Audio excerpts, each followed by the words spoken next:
जय भीम, जय भारत साथियों। जैसा कि आप थे हमने आपको इत्तला दी थी कि हम जल्द ही एक वेब सीरीज का शुरुआत करने वाले हैं। और ये वेब सीरीज खास तौर पर भारतीय समाज में जो बहुजन समाज, जो सबसे ज्यादा संख्या में जो वर्ग है, उनकी एक गंभीर समस्या से जुड़ा हुआ है। और वो समस्या है एट्रोसिटी की समस्या। लिंचिंग से लेकर तो बलात्कार, घर जलाना, और साथ में ही बहुत ही गंभीर प्रकार के जो लोगों पर आक्रमण करना या उनकी जान ले लेना, इस प्रकार का ये जो एट्रोसिटी नाम का जो रोग है, जो भारत को, भारतीय समाज को जुड़ा हुआ है, लगा हुआ है, तो इसके ऊपर हम चर्चा करने आज जा रहे हैं।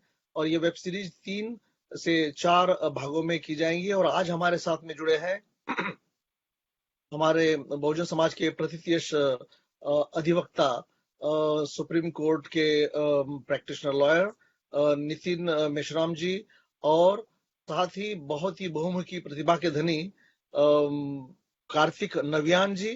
कार्तिक जी जो एमनेस्टी के फॉर्मर एम्प्लॉय है, अनेक इंटरनेशनल डेवलपमेंट प्रोजेक्ट के साथ में पास में जुड़े रह चुके हैं। और वे भी लॉयर है, और फील्ड में काफी सक्रिय है, और बहुजन समाज की अनेक समस्याओं के, यहाँ तक कि एसटी के जो समस्या है उस पर भी उन्होंने बहुत सा काम किया है। तो इन दोनों महानुभावों का मैं स्वागत करता हूँ आज के प्रोग्राम में, ग्लोबल आम्बेडकराइट्स इस विचारपीठ के अंतर्गत। आपका स्वागत है। जय भीम, जय भारत, कार्तिक जी और नितिन जी। जय भीम। जय भीम साहब, जय भीम। कार्तिक जी, मैं आशा करता हूँ I will try to interact with you in English as much as possible. I know your difficulty in being fluent in Hindi, but then we will try to kind of juggle between Hindi and English, like English, and then I will try to, whatever you say in English, you are free to talk in English, and then I will try to, me and Nitin ji will try to cover your point in Hindi, in the larger interest of our rest of the Hindi belt. Um, so first of all, I would like to talk about this atrocity. Atrocity, as it is understood and as it is seen, is not a class specific or caste specific phenomena. ये जो रोग है atrocity का, जिसकी जड़ जातीयता में है, और जातीयता जो हमारे संस्कृति का एक अंग है। ऑक्सफोर्ड यूनिवर्सिटी की समाजशास्त्री बारबरा हैरिस व्हाइट, जिन्होंने 30 साल से ज्यादा भारतीय समाज व्यवस्था पर, भारतीय अर्थव्यवस्था पर काम किया है, वो कहती है कि भारत की अर्थनीति, भारत की अर्थव्यवस्था समाज व्यवस्था से चलती है, और भारत की समाज व्यवस्था संस्कृति से चलती है, कल्चर से चलती है। और इस तरीके से एक कल्चरल इकोनॉमी जो भारत की मूल पॉलिटिकल इकोनॉमी को मोबिलाइज करती है। यहाँ तक कि बड़े बड़े एंथ्रोपोलॉजिस्ट और विद्वान, जिसमें हमारे होमो हायरार्किस जिन्होंने लिखा है, जो डुमोंट, उन्होंने भी कहा है कि जाति का जो ये जाति की जो संस्था है, ये दरअसल एक पॉलिटिकल आइडियोलॉजी है। क्विगले करके एक बहुत बड़े समाजशास्त्री है, उन्होंने भी इस बात को सप्रमाण सिद्ध किया है कि जाति की व्यवस्था, जाति की जो इंस्टीट्यूशन है, ये एक पॉलिटिकल आइडियोलॉजी है जो पॉलिटिकल इकोनॉमी को इन्फ्लुएंस करने में काम करती है। और ये कुछ विशिष्ट जातियों को फायदा पहुंचाती है, दूसरे जातियों के आर्थिक विपन्नता और दूसरे जातियों के आर्थिक एक्सप्लॉयटेशन के बारे में। दक्षिण के एक बहुत बड़े ज्यूरिस्प्रूडेंस के एक्सपर्ट जस्टिस संजवैया, उन्होंने एक किताब लिखी थी। उस किताब में वो कहते हैं कि the main characteristics of the Indian caste system, which is the mother of the atrocities happening in the Indian subcontinent, is cheap labor and free sex. तो इस प्रकार का दोहरे शोषण का जो ये जो निजाम है, ये जो दोहरे शोषण की यंत्रणा है, जिसको धर्म के नाम पर, संस्कृति के नाम पर चलाया जाता है, और फिर इसकी परिणति, इसका कल्मिनेशन होता है पॉलिटिकल इकोनॉमी के चलाने में। और जो पॉलिटिकल इकोनॉमी सिर्फ और सिर्फ सो कॉल्ड एक्सप्लॉयटेटर या जो शासक जातियां है, मजबूत जातियां है, जो खुद को दबंग कहते हैं, शर्म महसूस नहीं करती, उन जातियों को ज्यादा से ज्यादा फायदा पहुंचाता है।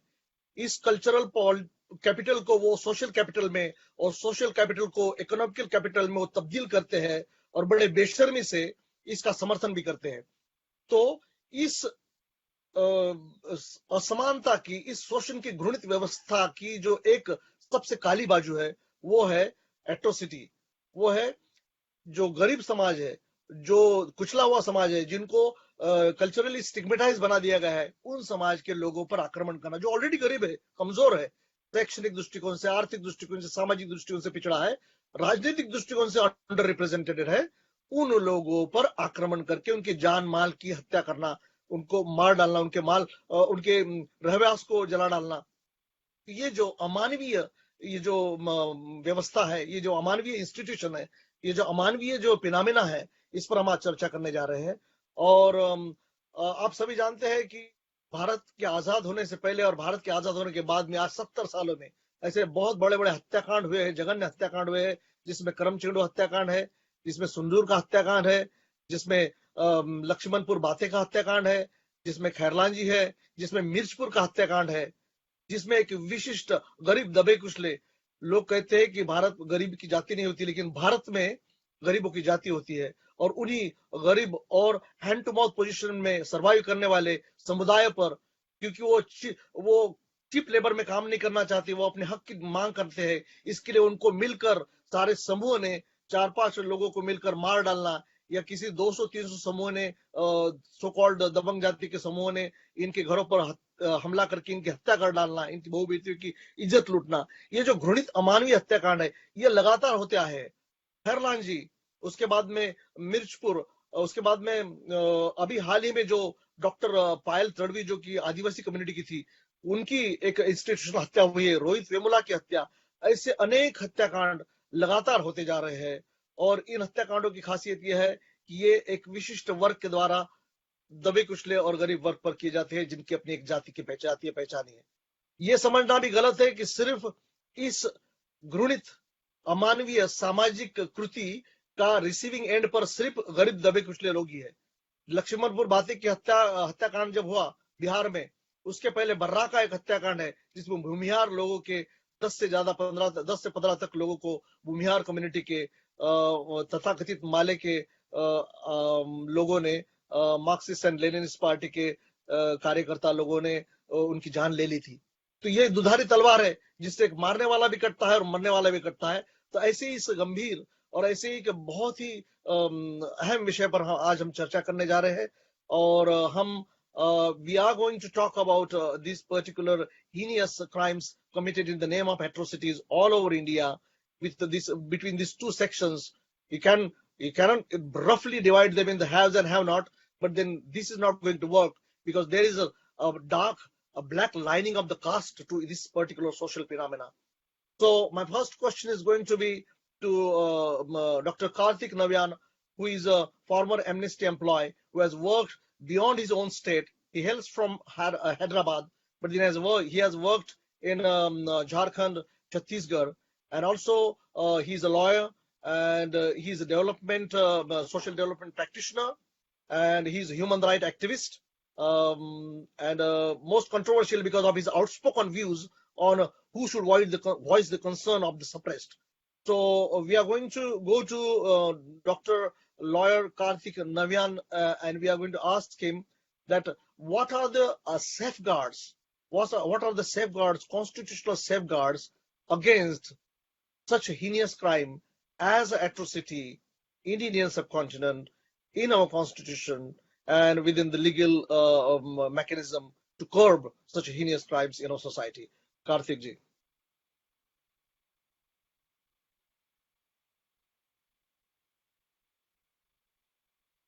Karthik, can you hear me?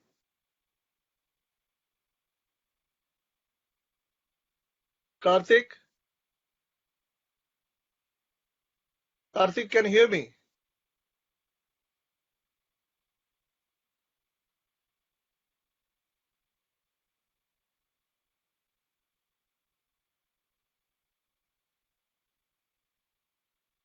Karthik, if you take out your headphone, and disconnect it, Hello. and you'll be able to talk. Can you hear me now? Yes. Can you hear me Don't now? use your headphone. Yeah, please. Yeah, Okay. yeah. Okay, yeah, I will. So I have Jai Bhim. and Jai Bhim. I'm very happy. I'm very happy. So, before talking about the atrocities, I would like to thank you, both of you, Shrikant and Nitin sir. And I'm very happy to share this panel with you. And first, look at the major atrocities in this country. Just remember ourselves, where we stand when it comes to the atrocities. Just I will read out the in chronological order. I will read out the atrocities where it has taken and how judiciary responded, how police responded very quickly.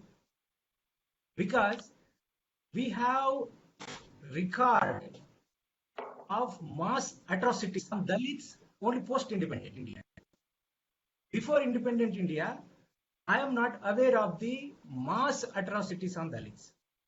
This is the reason I have been arguing that the formation of India has given political administrative power to the Brahminical upper castes, and they are sitting all powerful, economically powerful, politically powerful, and judiciary is under control, media is under control. That is the reason where atrocities being committed on vulnerable scheduled caste people, and they will get away with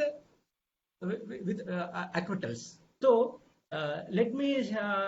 So the recorded atrocities are in December 25, 1968, in Tamil Nadu, Nagapattinam district, Keelavenmani. How many Dalits?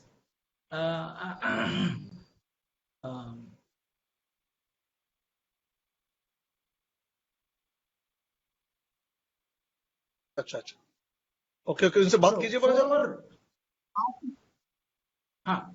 So, in 44 Dalit women and children were massacred on 25th December 1968 by the feudal upper caste landowners. So, what happened in this case? Culprits were convicted of the involvement of the crime. 10 of them were sentenced for 10 years in jail. However, an appeal court overturned the conviction. First case. This is the reported atrocity. The appeal court overturned the judgment, and they are free. Where 44 women and children were brutally murdered. And the second atrocity that had taken place in Karamchedu of Andhra Pradesh, so where 6 Dalits were murdered and 20 injured by Kamma caste landowners.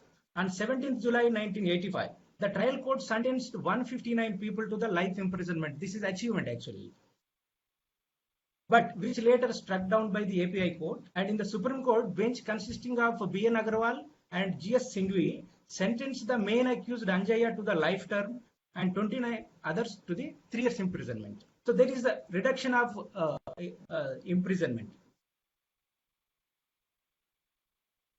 And Chunduru, this is also in Andhra Pradesh, where 8 Dalits were murdered on 6th August 1991 by Reddy and Telugu community. So in the trial court, punished 21 for life. This is also kind of a good sign. A trial court punishing culprits where Dalits were murdered. But what happened? The High Court acquitted all of them. All of them. In 2014, this was done by Lingala Narasimha Reddy, one judge who judged the cast of the accused culprits. And in the Batani Tola, Bihar, just Shrikant, you are referring. Batani Tola in Ranveer Sena, Bihar killed 21 Dalits on 11th July 1996. Among the dead were 11 women, 2 sick children, and 3 infants. So they were killed by this Ranveer Sena, and they killed the children, saying that if the children grow, they will take revenge. So infants also killed. So this in this atrocity is a gruesome atrocity, and what happened in this case is that on 17 April 2012, Patna High Court acquitted 23 men and convicted of murder a division bench of judges Navneeti Prasad Singh and Ashwini Kumar Singh cited defective evidence of them. So, in the Melavalahu of Tamil Nadu, Madurai district, members of Kallar caste murdered 6 Dalits. In 1996, the trial court convicted Alagara Swami, the prime accused, and 16 others, sentenced them to undergo life imprisonment. It is an appeal, and what comes, I don't have an update on this case. And Lakshmapur Bate, Dalit massacre, it happened December 1st, 1997. The Ranavir Sena gunned down 58 on April 7th, 2010.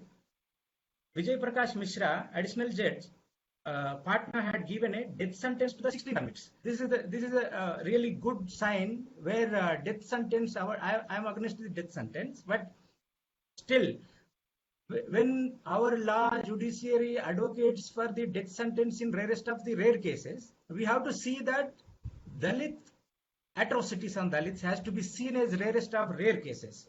So where this is where life imprisonment of death sentence and 16 convicts and life imprisonment to 10 others. 19 others were acquitted. Patna High Court acquitted all 25 accused. A division bench of justice V.N. Sinha and A.K. Lal ruled that the prosecution witnesses are not reliable. On this ground, they acquitted all of them. Karthik, sorry to interrupt you. Sorry to interrupt you, Yeah. Karthik. Yes, you're absolutely right, and very nice of you that you have been giving the details and statistics of all this kind of massacres happening throughout India since our independence. And even as per my knowledge, according to the Home Ministry report, and also it has been recognized now that there have been the 75% acquittal in all the atrocities happened so far or committed so far. My question was that let us start. Of course, I'm going to come back to you, and you will have an opportunity to tell us about what you would like to share. But then my first question was, what are the constitutional legal safeguards for against the atrocities, so as to save the people from atrocities or to bring the culprit to the justice? And and then after your answer to this question, then I'll go to Mr. Meshram for the constitutional philosophy behind this safeguard. So it would be really great if you enlighten our audience that what are the rough, broad, elementary constitutional legal safeguards against the atrocity. So Constitution itself is a kind of safeguard. The basic tenets of our Constitution is equality, fraternity, and socialism, secularism. So the Constitution, I think Nitin sir will be the right person to talk more about it. Just I will only tell few things where Constitution gives right to life. That means life with dignity. Without dignity, life is right to life. One cannot enjoy. We cannot say one will enjoy right to life when he is treated as an untouchable, and when one cannot enjoy right to life when he is with hunger and humiliation. So that is where Supreme Court several times interpreted that right to life and equal treatment, protection. These are the basic things which includes the right to life. And Article 17 is prohibited the untouchability, and later on the Untouchability Offences Act and the Civil Rights Protection Act and the Prevention of Atrocities Act as actually in the Constitution, and they are the measures by which we can actually fight the atrocities, and these are the provisions, constitutional provisions that are available. And I ask better to pass on to Nitin sir and hear him. Thank you very much, Karthik ji. Thank you very much. Yes, so my next question is to Nitin ji, Nitin Meshram ji, who is an eminent lawyer and he practices in Supreme Court, and he has always been vocal on social media and all the print media regarding the any current rules and regulation passed in Parliament or in the judiciary against the Bahujan Samaj. So he has been one of the kind of very vigilant torchbearer of the interest of the entirety Bahujan Samaj in entirety. So welcome, Nitinji. And Thank you. so I would like to ask you that what are the constitutional and legal safeguards are there for the against the atrocity or the heinous act of the atrocities, and what are they if they are, and whatever they are there. So what is the constitutional philosophy behind it? What was the intention of the framers of the constitution, and why it was necessary to form? And please give us the context, and please elaborate on it, please. Thank you so much, Dr. Walker and my esteemed brother, Dr. Karthik Navyan. I'm really impressed by the excellent demonstrations of the gruesome atrocities presented by my learned brother, Dr. Karthik. And he presented in such a manner that, everybody could feel that the atrocities are the most heinous offenses which are being committed on our earth.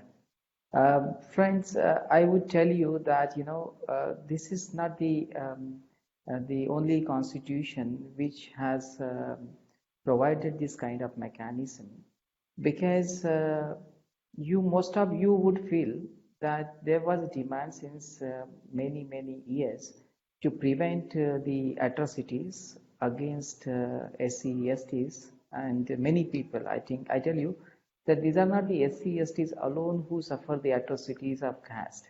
There are certain other communities which are also suffering the atrocities and caste-based atrocities. We should also say that atrocities and atrocities. Atrocities in the sense that they are the hate crimes. The atrocities emanating from the hate crimes. Now you would understand a basic about it, that Babasaheb Ambedkar in several of his volumes has written that some people were killed only just for offering the ghee in their dinner. So someone had gone to a Hindu pilgrimage, and when he came back, he was a affluent man, and when he came back, he offered the untouchables a ghee in dinner, and therefore for eating ghee, butter, they were assaulted, they were brutally assaulted, they were killed, and most of them fled the villages and their places. And then, such kind of, incidences were there in the history. You know that what happened in the Pune. So there was a movement also, that temple entry movement was there. The removal of untouchability movement was also there. And Babasaheb Ambedkar was leading that movement.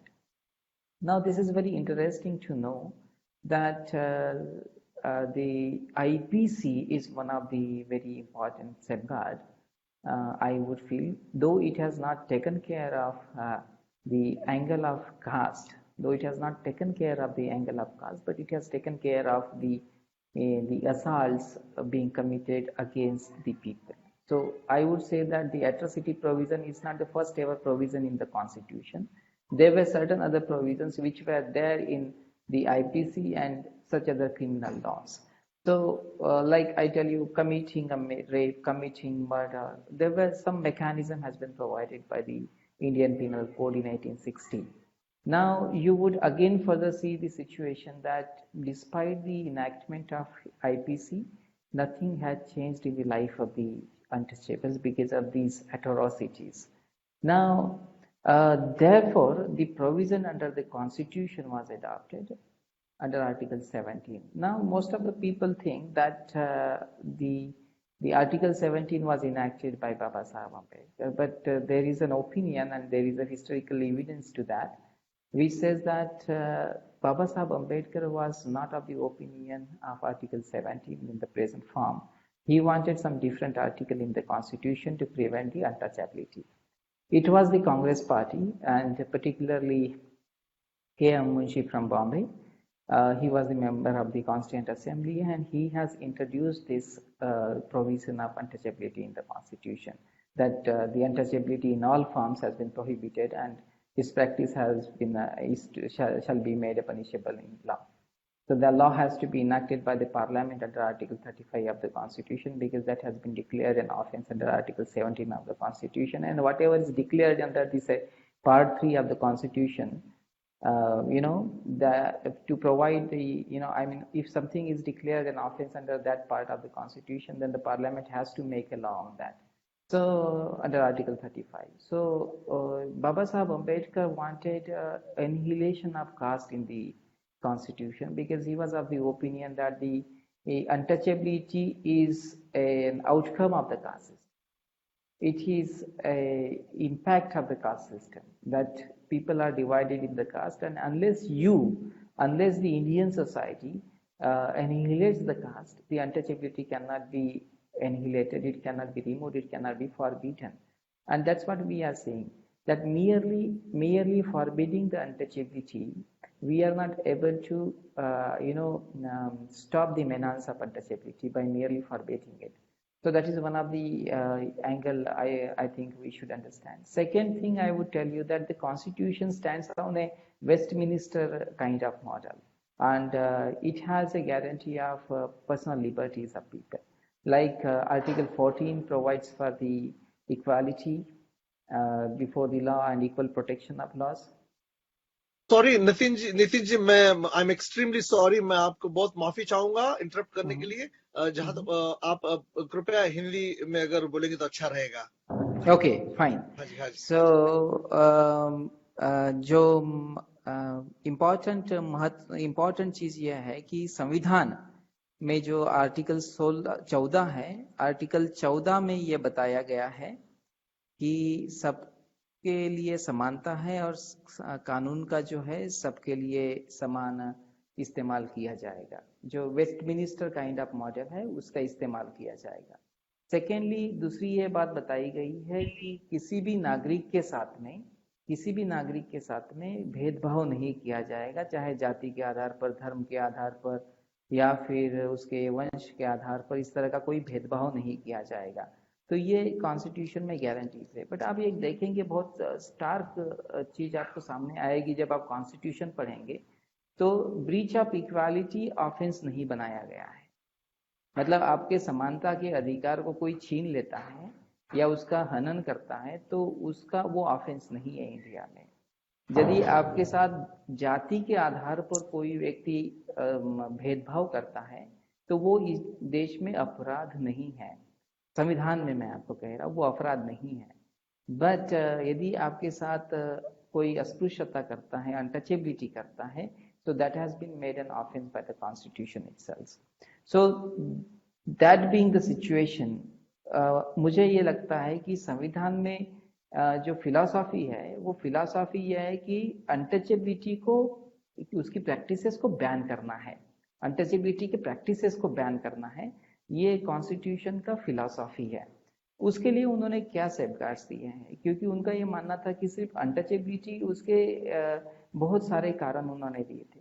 But पहला कारण उन्होंने ये देखा कि untouchability की वजह से जो है डिग्निटी आदमी की वायलेट होती है, इंसान की जो डिग्निटी होती है उसको वायलेशन होता है उसका। तो कॉन्स्टिट्यूशन ने जो है डिग्निटी का रिस्टोरेशन किया। कॉन्स्टिट्यूशन में डिग्निटी, ह्यूमन बीइंग का डिग्निटी का रिस्टोरेशन किया। कैसे डिग्निटी का रिस्टोरेशन किया? कॉन्स्टिट्यूशन ने आर्टिकल 326 में कहा है कि सबके लिए जो है एक वोट रहेगा, everyone will have a single vote and the value of the vote will be equal, मतलब हर आदमी के वोट का वैल्यू इक्वल रहेगा। सेकेंड चीज उन्होंने ये कहा कि everyone being a citizen of the country will be entitled to all kinds of rights and privileges under the law।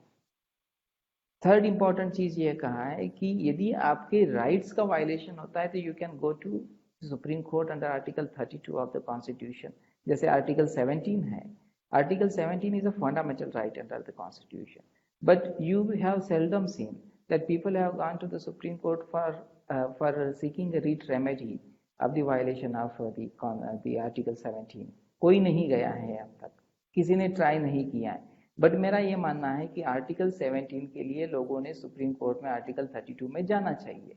The reason I tell you, all kinds of offenses are not provided in the atrocity act. जो amendment act आया है, सारे offences नहीं आए. कई सारे offences ऐसे हैं जो वहाँ रिकॉर्ड पर नहीं है, और वो रिकॉर्ड पे नहीं होने की वजह से आप जब केस फाइल करने के लिए जाते हैं, एफआईआर फाइल करने के लिए जाते हैं, तो वो कहता है कि ये तो ऑफेंस ही नहीं है. तो ये इंपॉर्टेंट चीज है. दूसरी इंपॉर्टेंट चीज मैं ये कह रहा हूँ कि 32 का सेफगार्ड हमने लेना चाहिए, जो हम लोग नहीं ले रहे हैं. और तीसरे, और मैं जो फिलोसॉफिकली मैं आपको बताना चाहता हूँ कि एट्रोसिटी एक्ट खत्म कैसे हो रहा है, इस पर्सपेक्टिव में यदि आप देखेंगे इन चीजों को, तो यू विल अंडरस्टैंड कि it is being killed by the जजेस. It is being killed by the judges. Judges are interpreting the various provisions of the Atrocities Act so as to ensure that they should give a scot-free kind of situation to the culprits. तो उसमें क्या करना चाहिए कि article 124 में और 217 में जजों को निकालने की एक प्रक्रिया बताई गई है कि जज जो है प्रूव्ड मिसबिहेवियर और इनकैपेसिटी के लिए निकाले जा सकते हैं हाई कोर्ट और सुप्रीम कोर्ट के. तो जब अमेंडमेंट बन रहा था 2012 में जब अमेंडमेंट बन रहा था, तो अमेंडमेंट में ये बताया गया था कि मैंने सजेशन दिया था अमेंडमेंट करते समय कि एट्रोसिटी एक्ट का गलत इंटरप्रिटेशन करने वाले जज को ये माना जाए कि he has committed, मतलब उसने proved misbehavior किया है. His misinterpretation of the Atrocity Act should be brought under the definition of proved misbehavior under Article 124 and 217 of the Constitution, and the obligation should be laid upon the Parliament to prosecute such kind of judges and to initiate the proceedings or removal of the judge. तो ये एक बहुत important safeguard हो सकता है जो हम लोगों को देखना चाहिए. तीसरा इंपॉर्टेंट सेफगार्ड कॉन्स्टिट्यूशन में है रिजर्वेशन का. जो रिजर्वेशन है, यदि आप रिजर्वेशन का प्रॉपर बेनिफिट लेते हैं और प्रॉपर बेनिफिट लोगों तक पहुंचता है उस चीज का, तो ये देखा गया है कि एट्रोसिटीज के इंसिडेंसेस में कमी आई है, या फिर जो पेटी इंसिडेंसेस है वो रह जाते हैं, बट जो हाई लेवल ऑफ एट्रोसिटी के जो इंसिडेंसेस है उसमें कटौती आती है, उसमें कमी आती है. तो reservation is an important safeguard which has been provided in the constitution for prohibition of atrocity. इसको हमने देखना चाहिए. ये मुझे लगता है कि कॉन्स्टिट्यूशन में फिलॉसफी है इसके पीछे. बहुत बहुत धन्यवाद नितिन जी. आपने जो फंडामेंटल राइट 17 और बाद में आर्टिकल 32 और साथ में आपने जो एक social political mechanism to restore और to establish the equality, that is reservation, उसका जो आपने ये एक रोपिंग किया है और इसकी जो आपने एक उसको एक कंजॉइन करके ये बताया है, इसके लिए बहुत बहुत धन्यवाद. और मैं आशा करता हूँ कि दर्शकों को भी, जो लोग रिजर्वेशन के खिलाफ में बोलते हैं और जो लोग इन चीजों को अलग अलग दृष्टिकोण से देखते हैं, तो उनके सामने एक बहुत बड़ा एक उनको लाभ पहुंचेगा, and they will get a perspective that constitution is not merely an a document, a rigid or a dry document or to run the country, but it is more than to give the social justice and to form a strong country. दूसरा मेरा सवाल मैं कार्तिक जी से पूछना चाहूंगा. Kartik ji, during our discussion in past you did refer to, आपने कहा था कि एट्रोसिटी एक्ट जब लागू किया जाता है तो उसके 3 मेजर एक फैक्टर्स रहते हैं, जिसमें एक प्रिवेंटिव, प्यूनिटेटिव और साथ में उसको प्रोलॉन्ग इम्प्लीमेंटेशन में जो उसको सही मायनों में किस तरीके से इम्प्लीमेंट किया जाए उसके लिए. तो would you like to throw some light on it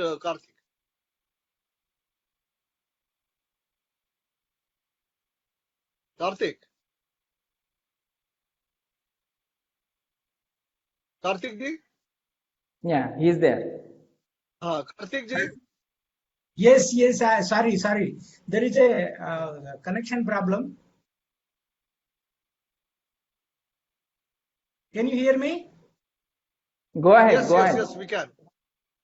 But I missed what Srikanth was telling because I In connection is lost. Yeah, Karthik, during one of our discussion in past, you referred to Ah, the three major factors of the yeah. Atrocity Act, two of Hmm. them being a preventive and a punitive factors.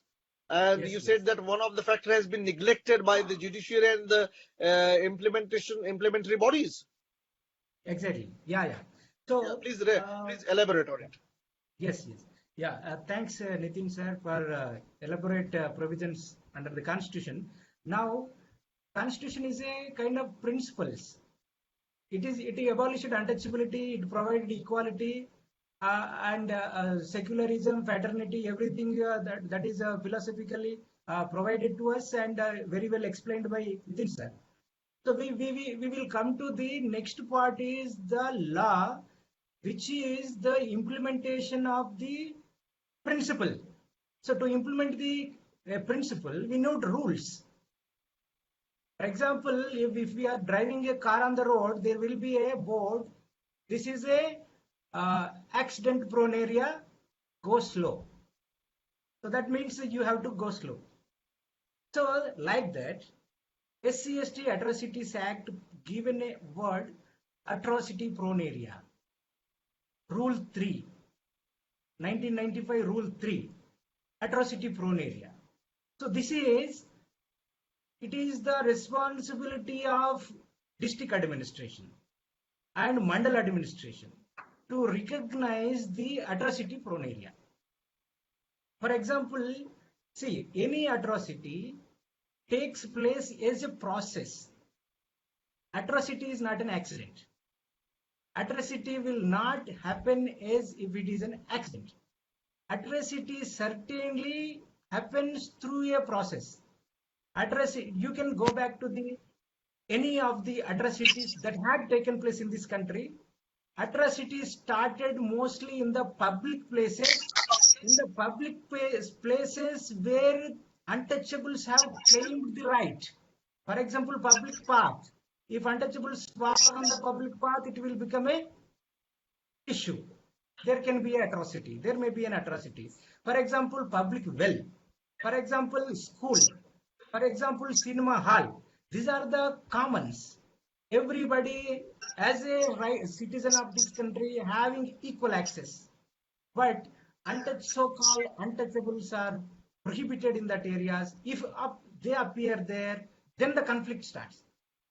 You know, the one of the atrocity that had taken place in Telugu states is started where a untouchable person, so-called untouchable person, wearing a white shirt.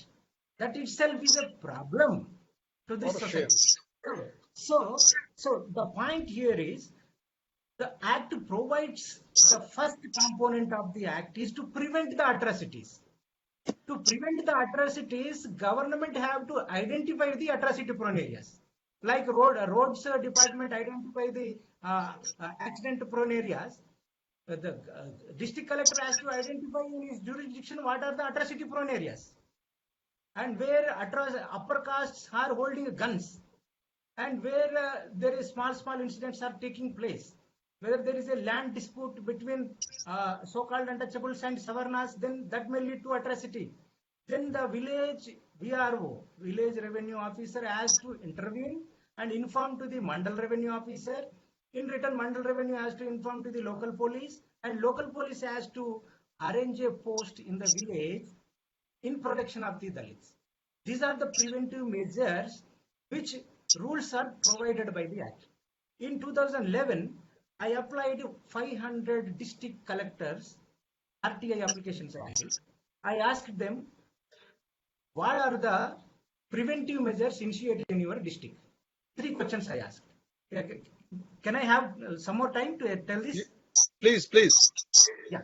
So what I did, I filed 500 districts, 500 collectors, 500 applications. I asked 3 questions. First question, how many atrocity prone areas identified in your district? Second question, what are the preventive measures initiated in your district? These our bureaucrats are liars. They can tell any damn lies. So third question, they can't lie. What the third question I asked? How much budget spent and which budget code they were booked? This they can't lie. So no collector has replied me in positive saying that they have identified the atrocity prone areas. They have initiated preventive measures. But one collector, I think from Tamil Nadu, he might be a scheduled caste collector. Or later I came to know. He replied me saying that atrocity prone areas identified nil. Preventive measures initiated nil. Budget spent nil. Very sincere officer, I think. He is the so that means I have the study right now in front of me.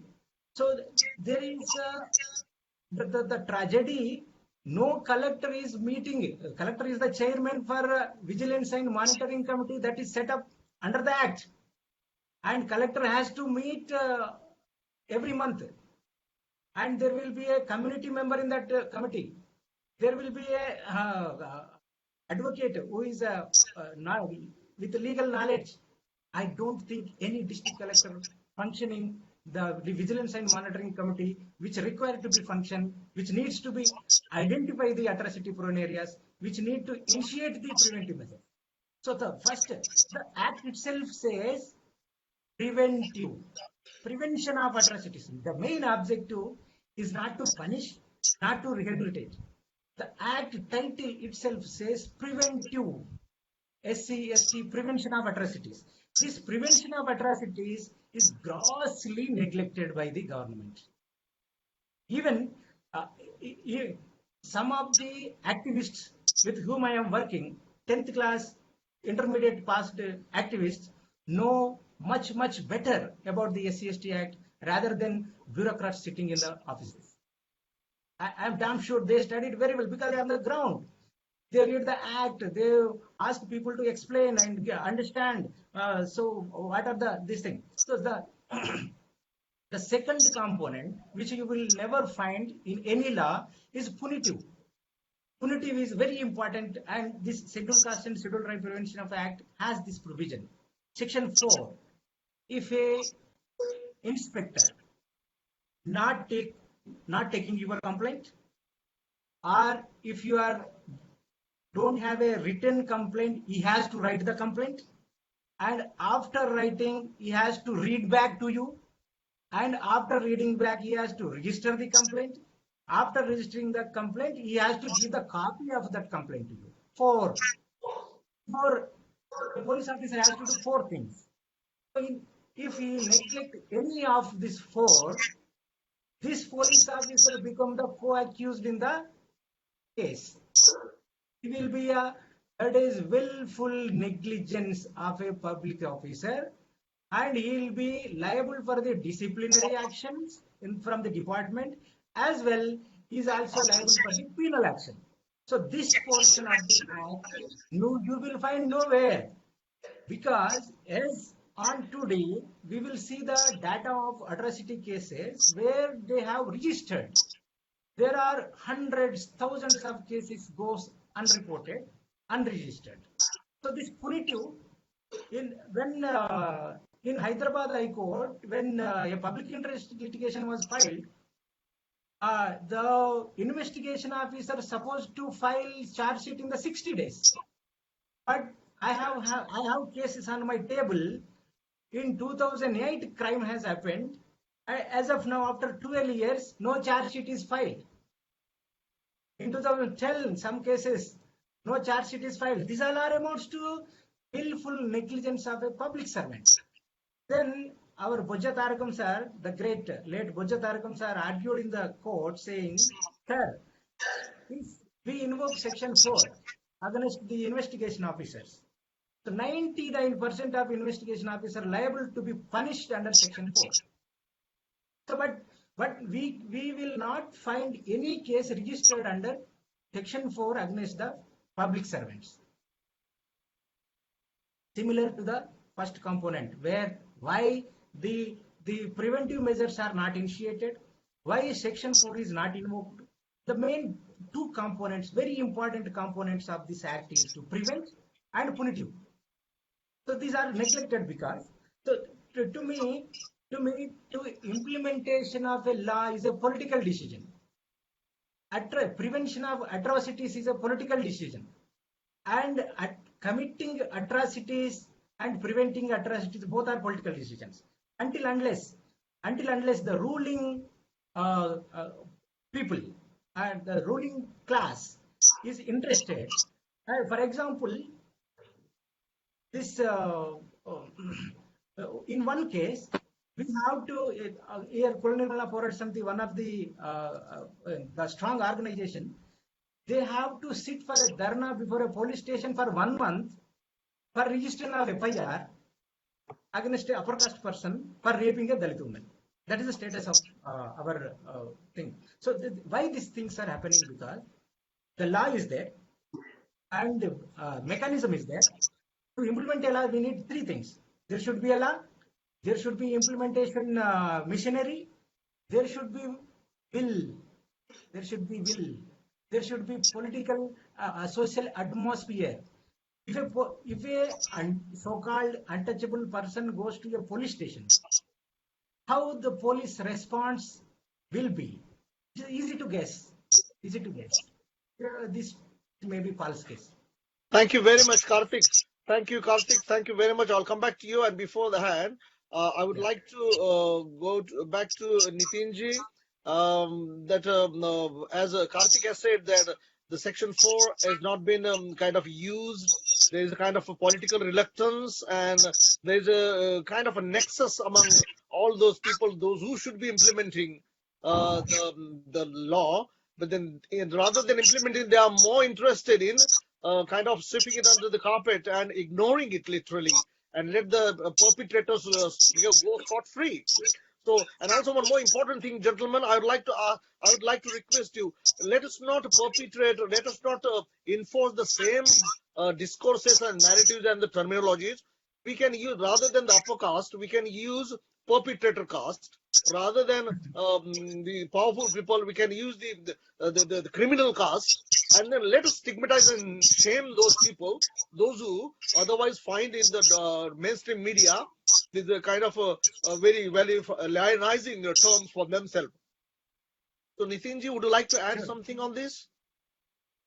Dr. Shrikant, one has to see very carefully why Atrocity Act is not being implemented throughout the country.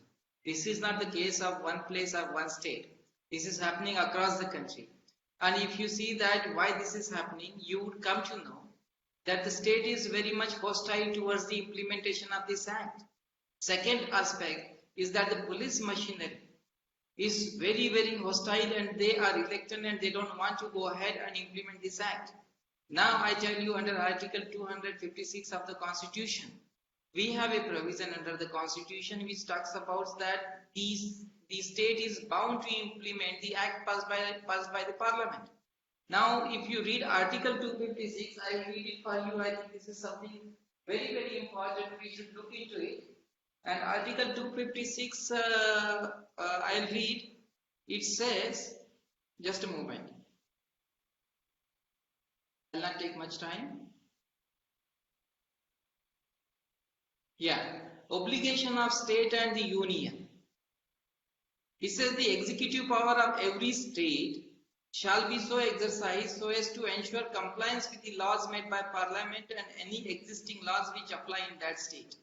Now, if you see that a person who goes to a police station, his FIR has not been registered under the Atrocity Act, and there is a judgment of the Supreme Court of 5 judges in Lalita Kumari which says that the police machinery is bound to register the FIR. They don't register the FIR despite the Supreme Court judgment, despite the Article 256 of the Constitution. And this has a very reason, I tell you, because if the police officer doesn't register the FIR, he gets promotion. If he doesn't register the FIR, he gets promotion. Second, that if he allows the culprits to commit the offences against SC, STs, he gets promotion. So that is one of the reason, I tell you, for which That is one of the reasons for which this act is not being implemented. But there is a deep-rooted hatred against SC/STs. It's a deep-rooted hatred. And I tell you, those officers who are implementing the Atrocity Act have not been reformed. The Atrocity Act lacks that particular mechanism. The Act should have provided that some kind of reformative measure should be adopted before a person is deputed on a work for Atrocity Act. That has not been provided there. No special training has been given. And secondly, I would tell you that the Atrocity Act does not provide for the definition of untouchability, which I had suggested when the amendment was being drafted in 2012. I told that the amendment should provide the definition of untouchability, so that each and every person should have an exact knowledge of what constitutes atrocity and what does not constitute the atrocity. So this is the situation I feel. Nitin ji, मैं चाहूंगा कि मैं आपसे दरख्वास्त करूंगा कि आप कृपया हिंदी में हमारे हिंदी भाषिक दर्शकों के लिए बताइए कि आपका क्या योगदान था उस आपके इनपुट में जो आपने आपके जुडिशियरी बॉडी के सामने दिया था, और साथ में आपके लिए जरूरी आपने जो इसके पहले बताया कि किस तरीके से कुछ अधिकारियों को ये खास तौर पर बताया गया था कि भाई आप अगर ये केसेस दायर करते हो तो आपको पदोन्नति नहीं मिलेंगी और नहीं करते हो तो पदोन्नति मिलेंगी। इसको हिंदी में बताइए प्लीज। मुझे बताते हुए बड़ा दुख होता है इस चीज का कि जब 2012 में ये पाया गया कि गवर्नमेंट मिक्स पार्टियों की गवर्नमेंट देश में थी, उसमें बहुत सारी बहुजन समाज की पार्टियां थी, तो उन लोगों का जब गवर्नमेंट था 2012 में अंडर द लीडरशिप ऑफ, तो ये पाया गया कि एट्रोसिटी एक्ट जो है उसमें बदलाव की जरूरत है।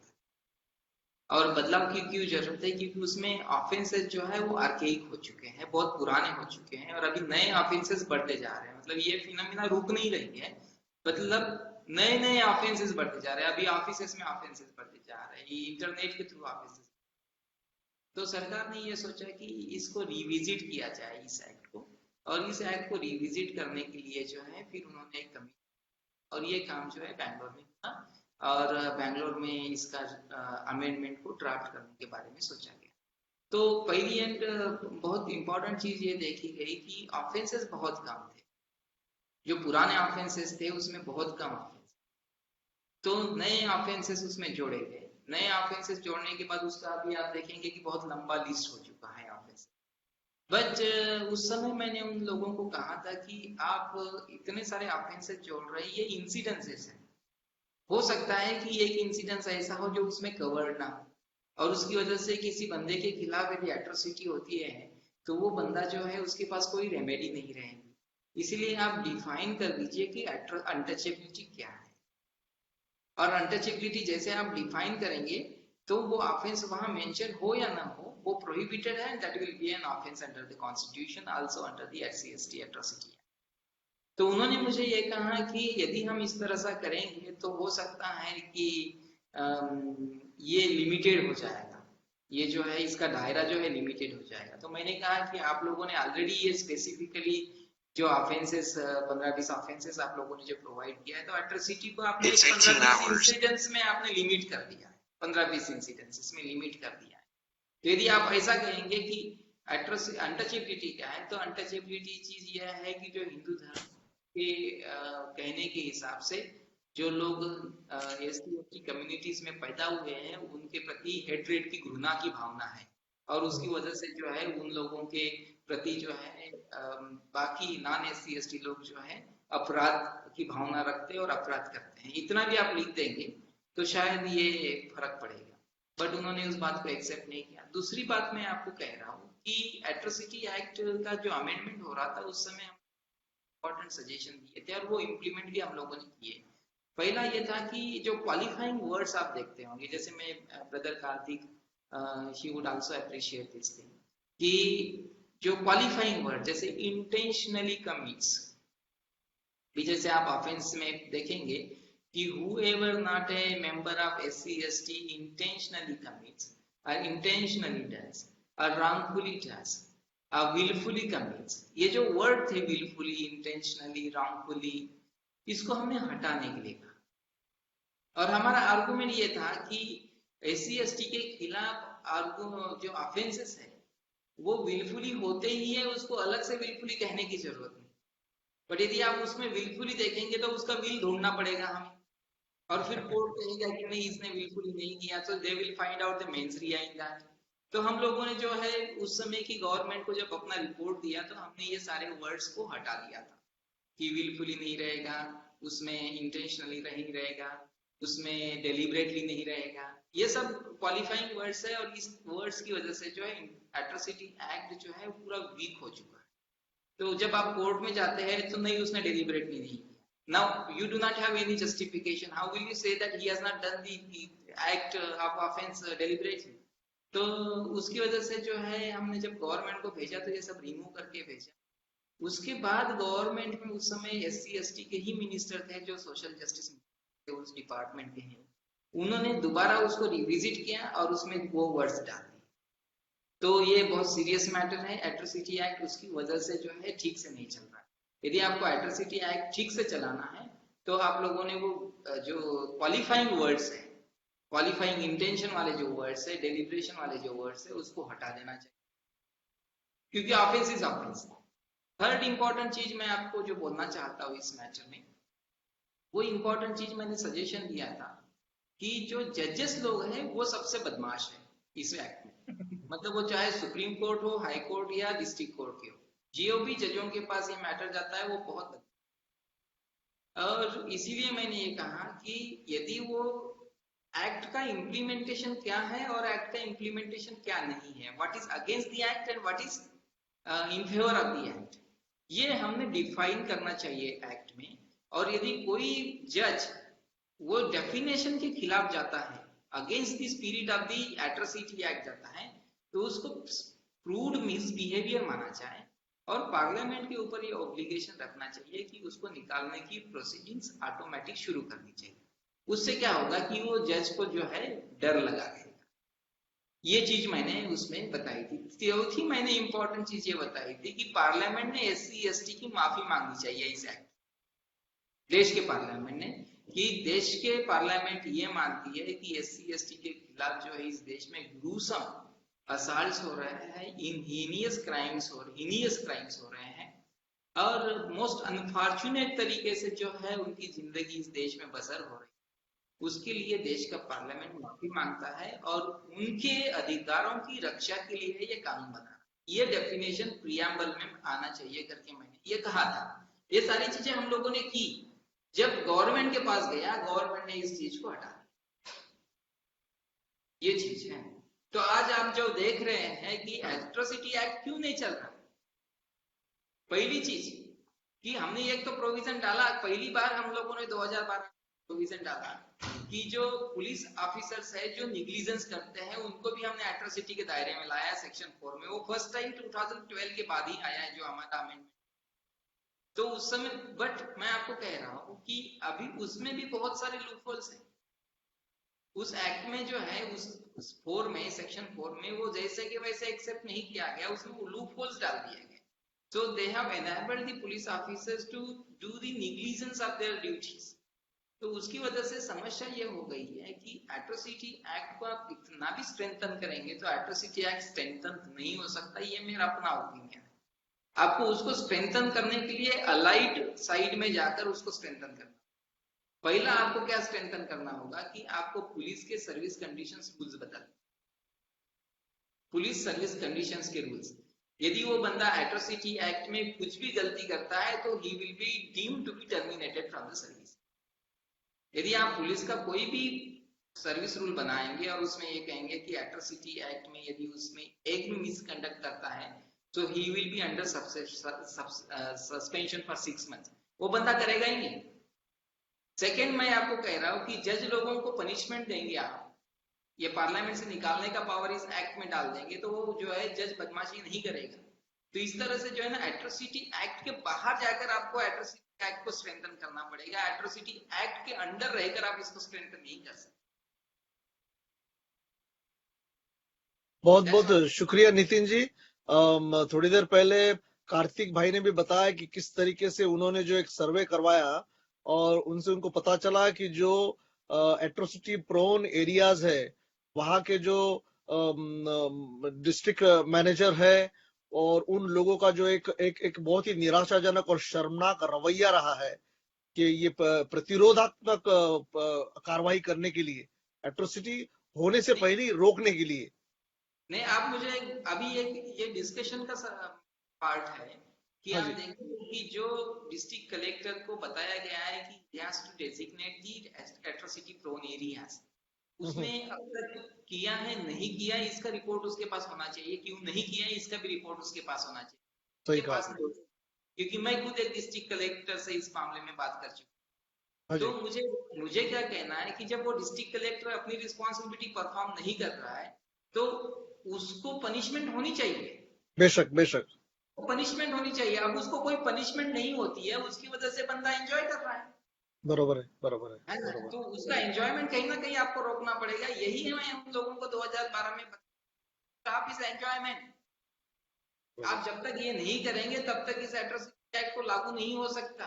तीसरी चीज बराबर। मैंने ये बताई थी उनको कि इसके लिए स्पेशल कोर्ट मत बनाइए, अच्छा। स्पेशल कोर्ट्स नहीं बनाने चाहिए, because when you appoint a special court you appoint a special there.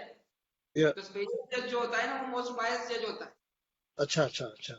because the reason is simple, आप ये हैंड पिक करके भेज रहे हो उधर, जो 10 जजेस है उसमें से एक हैंड पिक करके एक आदमी को वहां भेज रहे हैं, जो हॉस्टाइल है एक्ट के प्रति उसको आप भेज रहे हैं वहां।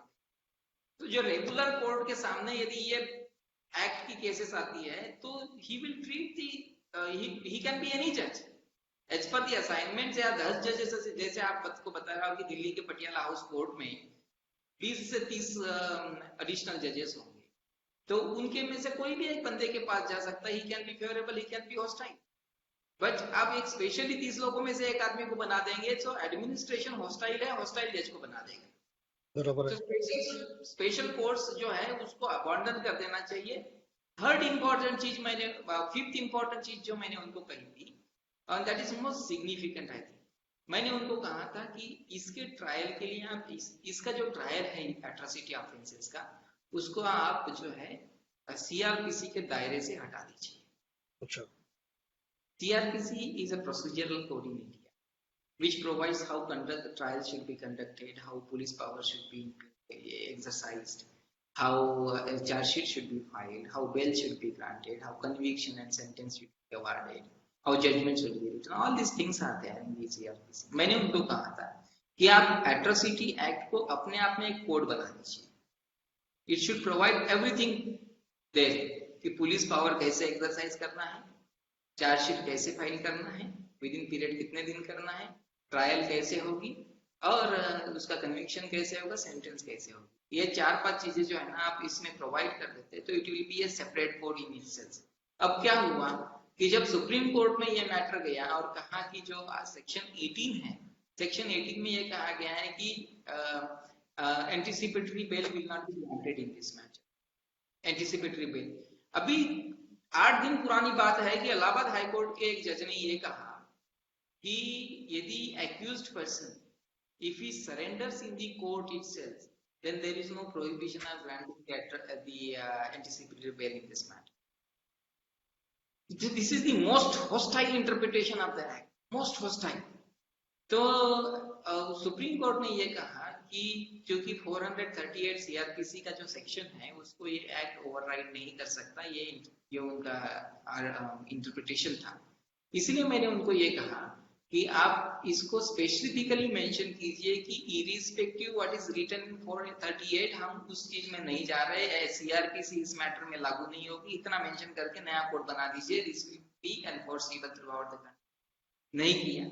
सो इस एक्ट को मैं आपको कह रहा हूँ कि प्रेजेंट फॉर्म में जो है उस एक्ट से हम लोगों ने सेटिस्फाइड नहीं रहना चाहिए, इसका दायरा बढ़ाना चाहिए, इसका दायरा बढ़ाना चाहिए, इसका दायरा बढ़ा के इसको मोर कॉम्प्रिहेंसिव एक्ट बनाना चाहिए, तब ये एक्ट चल सकता है, नहीं तो नहीं चल सकता।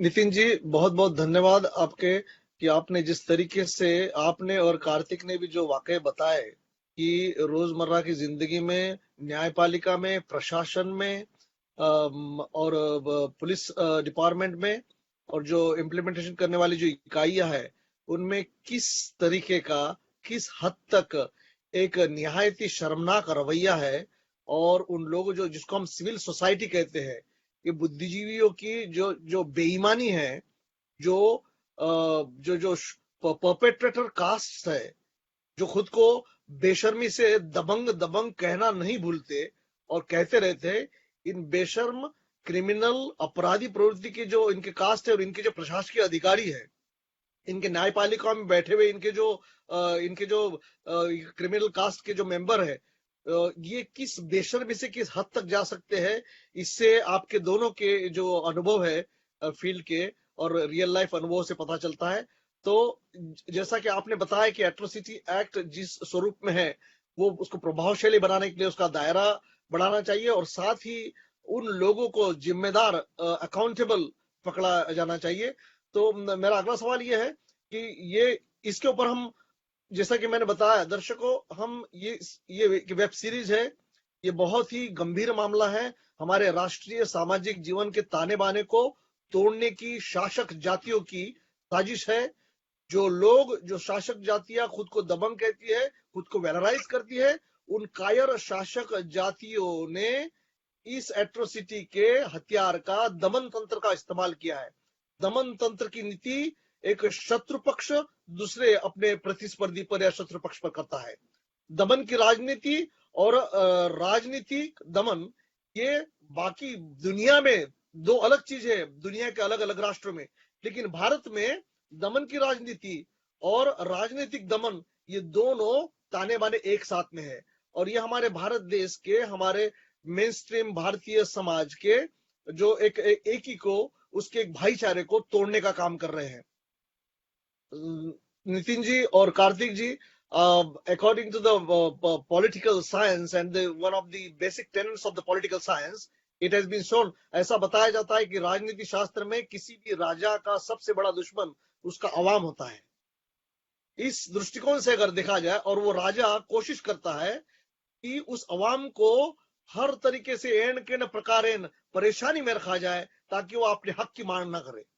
और इसी तत्व पर भारत की शासक जातियां और उनके प्रशासनों में, न्यायपालिकाओं में जो उन्होंने प्लांट किए हुए उनके जो क्रिमिनल सभासद है, गैंग मेंबर्स है, उनको मैं गैंग मेंबर कहना चाहूंगा, उनके जाति बांधव, वो ये इसी तर्ज पर काम कर रहे हैं। तो इसीलिए आपने जो बताया कि उसका दायरा बढ़ाया जाना चाहिए, इस पर हम बात करेंगे।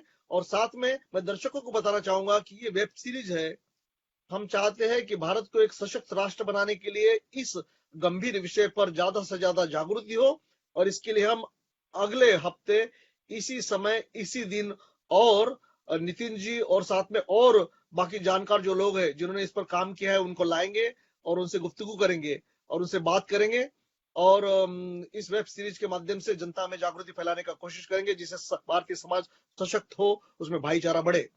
तो नितिन जी, मेरा आखिरी सवाल आपसे है और कार्तिक जी से भी, कि ये एट्रोसिटी एक्ट जो अभी वर्तमान है, उसका दायरा बढ़ाने के लिए हम सामाजिक दृष्टिकोण से एक सिविल सोसाइटी को साथ में लेकर, कुछ सिविल सोसाइटी के सारे लोग तो बेशर्म है नहीं, सारे लोग तो वो क्रिकेट परपेट्रेटर गैंग मेंबर है नहीं, तो जो जिम्मेदार लोग हैं उनको साथ में लेकर हम कैसा काम कर सकते हैं और क्या किया जाना चाहिए?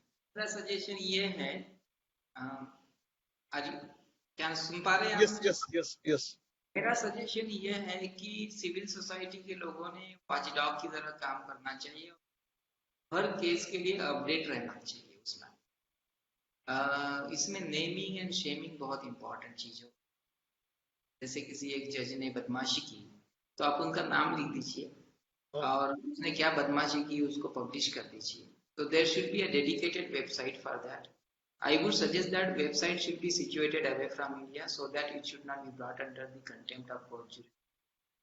तो जैसे आप लंदन में हैं, लंदन से आप एक वेबसाइट बनाइए और वहां से चलाइए। आप जजियों के खिलाफ 1000 गालियां लिखेंगे तब भी आपको कुछ नहीं होगा, ठीक है? So that's all I can tell you. So आप लंदन में एक वेबसाइट बनाइए और खुलकर जो है यहाँ के जजों के खिलाफ, यहाँ के पुलिस ऑफिसर आप उनके फोटो छपाइए, उनके नाम छपाइए और बताइए कि इसने बदमाशी की, या जातिवादी है, इसने जो है देश के संविधान की धज्जियां उड़ाई है, और ये जो है मेंटली अनसाउंड किस्म का आदमी है जो रेसिज्म फैलाता है, कास्टिज्म फैलाता है। इस काइंड ऑफ थिंग्स यदि आप जब तक करेंगे नहीं, तो रीजन मैं आपको बता रहा हूँ। पब्लिक आउटरीच कॉन्स्टिट्यूशन में चेक्स एंड बैलेंसेस है। मैं एक चीज में 1 मिनट में आपको बता, कॉन्स्टिट्यूशन में चेक्स एंड बैलेंस, पहला चेक्स एंड बैलेंस है पार्लियामेंट, कि पार्लियामेंट 2 हाउसेस के थ्रू एक लेजिस्लेशन पास करेगा। दूसरा चेक्स एंड बैलेंस है प्रेसिडेंट। तीसरा चेक्स एंड बैलेंस है executive government. Fourth checks and balance है parliament judiciary. Fifth checks and balance है कि पब्लिक आउटरीच। ठीक है, वैसे फिफ्थ चेक्स एंड बैलेंस जो है वो मीडिया एंड न्यूज एजेंसीज है, पर वो फंक्शन नहीं। तो जब तक पब्लिक आउटरीच नहीं होगा, बाकी जो चेक्स एंड बैलेंसेस है वो काम नहीं करेंगे। तो इसीलिए मेरा ये कहना है कि लंदन स्थित या फिर यूके की किसी जगह पे, दूसरी किसी और कंट्री में या अरब में जाके कर दो यार, क्या फर्क पड़ता है। ठीक है, वहां जाके जो है वहां से यहाँ इन चीजों के ऊपर टारगेट। नितिन जी बहुत बहुत शुक्रिया आपकी सलाह। मुझे लगता है कि बहुत से कार्यकर्ता विदेशों में हैं, वो काम कर रहे हैं और वो भारत में होने वाले तब्दीलियों से बड़े व्यथित है। तो जरूर कोई न कोई कार्यकर्ता या जो कमिटेड आदमी इस जिम्मेदारी को उठाएगा।